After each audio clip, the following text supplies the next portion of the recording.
ঘোষপাড়া এলাকায় এই ঘটনা ঘটে। ক্ষতিগ্রস্ত পরিবারের লোকজন ও পুলিশ জানায়, উপজেলা আওয়ামী লীগের সভাপতি আব্দুল মান্নান গ্রুপের সমর্থকরা দয়রামপুর ঘোষপাড়ার সংখ্যালঘুদের স্বাধীনতা দিবসের মিছিলে যোগ দেওয়ার আহ্বান জানান, কিন্তু তারা মিছিলে যেতে অস্বীকার করেন। পরে রাত 9টার দিকে মান্নানের সমর্থক ঈশার নেতৃত্বে কার্তিক ঘোষ, মদন ঘোষ ও রবি ঘোষের বাড়িতে হামলা চালানো হয়। জেলা প্রশাসক ও পুলিশ সুপার ঘটনাস্থল পরিদর্শন করেছেন।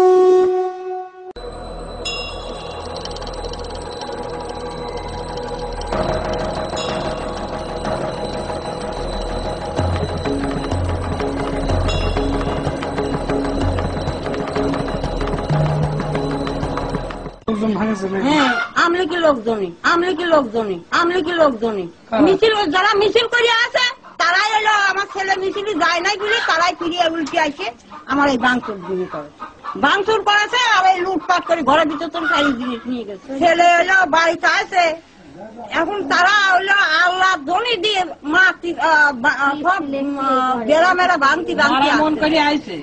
যখনই পারে নাই তখনই হচ্ছে